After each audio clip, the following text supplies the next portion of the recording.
You should know failure will no longer exist in your life the moment you properly define it. See, the average leader, the average dreamer simply has a incomplete definition of failure. The average dreamer believes that failure means that something didn't work, means that a number wasn't hit, a target wasn't hit, right? The client said no. You didn't hit the number mark that you had for your event. You didn't hit your financial goal, whatever it was in your business. You see, the great leaders that we follow, the great leaders that we admire, they just have a totally different relationship with failure. And that's not to say they don't experience disappointment. That's not to say they don't experience, things not going according to plan. But because they have redefined failure in their mind, what they're able to do with their hands is significantly impactful. See, one of the things that I can tell you in having conversations with, gratefully, many successful builders in both business and ministry space is for all the public wins, whether it's new buildings, whether it's, more customers or, awards and all the things, there is always a laundry list that is exponentially more of private losses. For every public win you see in any space, any industry, I don't care, there's always a laundry list that is a much longer list of private losses. I can tell you even now, with everything that I've built and now working in ministry space now as a campus pastor for a couple of years and coaching and training and things like that, there are so many losses, so many podcasts that failed, so many deals that fell through, so many events that were just terrible. And I can tell you that the difference between allowing failure to stop you and the difference between allowing failure to move you forward is your faith. Now, what does that mean when I say your faith is going to help you either fail forward, or is going to keep you stuck in failure?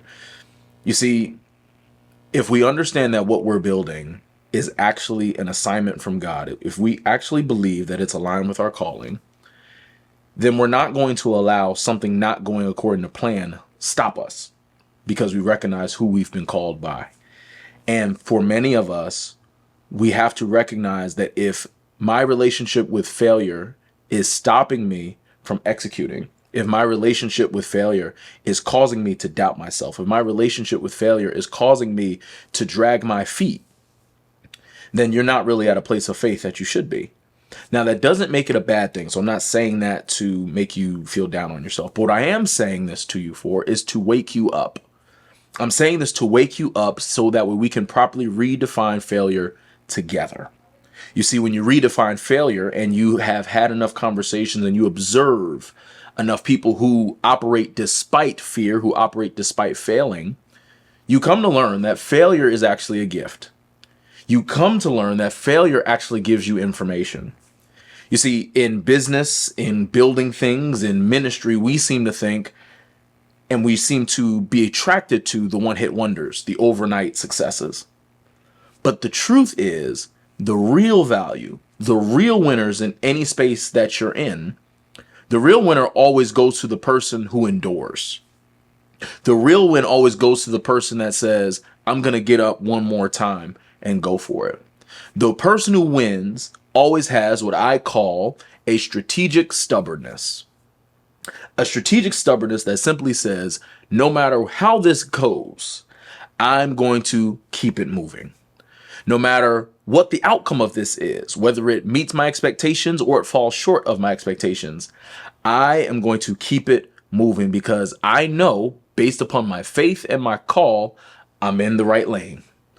And so the reason why I say faith provides you information is because, yes, you should be strategic. You should be thought out before you make a move.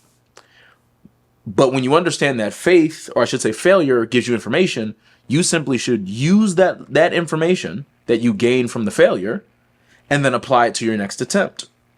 But for many of us, we never get the information we actually need to succeed because we aren't willing to fail.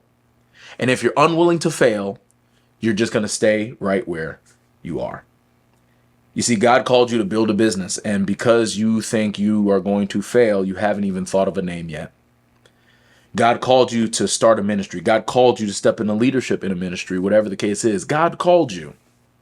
But because your mind is so focused on failing, you haven't even taken the first step. See, I want to shake you free from the grip that failure has on you, because failure can be your greatest gift so long as you properly define it. So let me give you just a simple definition for failure that you can apply to your life right now. You see, failure is not when you put together a plan and it doesn't meet expectations. Failure, the real definition of failure, is when you stop trying. Hear the difference. If you put together a plan and it doesn't work, something falls through, it doesn't happen exactly the way you saw it, whatever it is, that's not failure. It's only failure when you simply stop trying to create the vision that God gave you. There's a difference, because when I make a plan and it doesn't quite go according to plan, I then have to make the decision that says, I'm going to allow this disappointment, I'm going to allow this letdown to create endurance on the inside of me. I'm going to allow this situation that is disappointing, it is irritating, it's frustrating, and all the things. I'm going to make a decision to allow it to develop my character. Now, everything that I'm explaining to you is what Paul wrote in Romans 5, verses 3-5. He said, consider it joy, troubles and trials, for it will produce in you endurance, and with that endurance, strength of character. You see, when you have the right definition, you can properly consider a situation. And if I can properly consider a situation to give me endurance, increase my capacity, and ultimately sharpen and strengthen my character, I'll never fail. And so that's how great leaders who we love and admire, that is how they function. They know, hey, I'm not stopping. I'm never going to stop trying. Yes, I'm going to make tweaks. Yes, I'm going to make pivots. Yes, I'm going to make some changes, but I'm never going to stop. I can tell you all a real story that I believe really was a pivotal defining moment for me in my career as a leader. A couple years ago, I had started Craft Your Dream in 2019, and we were doing virtual events. I believe it was right after we were getting out of the pandemic. So we're talking 2021 around this time. And I remember I was hosting a event on principles, basically helping individuals like yourself develop principles by which you make decisions. Now, we had run a couple of virtual events and they were semi-successful and things like that, where people were coming, people were registering, and it was great. But on this particular one, I'd run the same play. I charged the same prices. I did everything the same, fully expecting the outcome I had been getting, where a couple of people would attend, it'd be a great time, there'd be transformation, all the things. But on this particular event, the event was to start at noon. And I remember logging on at around 11:45. I wanted to be early. I always show up early on calls, especially live events that we do. And I remember being excited. I'm like, okay, I believe 15 people registered. I was ready to go. I had the content ready, had my notes in front of me. I was ready to show up. And I remember it was 11:45 when I logged on. Then it was 11:55. About 10 minutes had passed. 11:55. Nobody logged on yet. And I thought to myself, all right, well, maybe, it's the middle of the day. Maybe people are taking their time and all the things. And 11:58 came. Still nobody in the room. And I thought to myself, no, did I get out the wrong link? Maybe, did something go wrong? Did I do something wrong? But 11:59, still nobody. Noon hit, nobody. It was 12:15, nobody was there. And I remember sitting at my desk thinking you know what? I'm done. How is no one going to show? No one? Zero? No one shows up to this event? And I remember bawling my eyes out because I was so disappointed. This was a failure. This was a disappointment. And I remember crying at my desk. And I just remember there being something, I believe it was just the Holy Spirit in me, God just telling me that you can't quit. And I remember that day, I made a commitment to myself that I would do everything in my power to make sure that never happens again. It was a defining moment.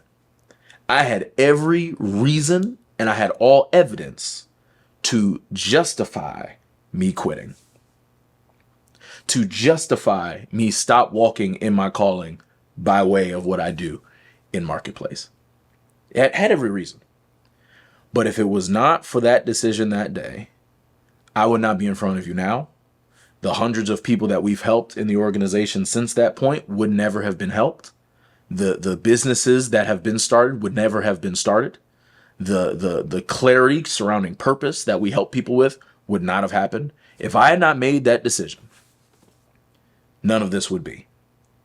And so I'm telling you that story so that way you can get the lesson without the pain. I'm telling you all this in this video so that way when you look at your life, you are making plans as you should. You're being strategic as you should. But because you now have the proper definition of failure, you're always going to keep it moving. You'll be able to effectively make pivots. You'll be able to make changes with confidence. But you're never going to fail just because you've made the personal decision in your mind, I'm never going to stop trying. And so that's my encouragement to you as you watch this video, to simply have the proper definition of failure so that as you build what you're called to build in any space, you can do so with a confidence knowing, hey, the failure that I'm afraid of now is actually a gift because it's giving me information that I can leverage for the next situation. So I hope that blessed you. I hope that helps you. I really, really care about you. I care about your dream. I truly believe in you. And take this information today and apply it. If you got value out of this video, I simply want to ask you to like it. And then I also want to give you an invite to the Builder Lab, which is a free webinar that we put on here at Craft Your Dream to help you stop grinding and start building effectively. It's free to register. It's 90 minutes where you get to truly learn a framework on how to better execute so that way you keep things moving as you walk in your calling.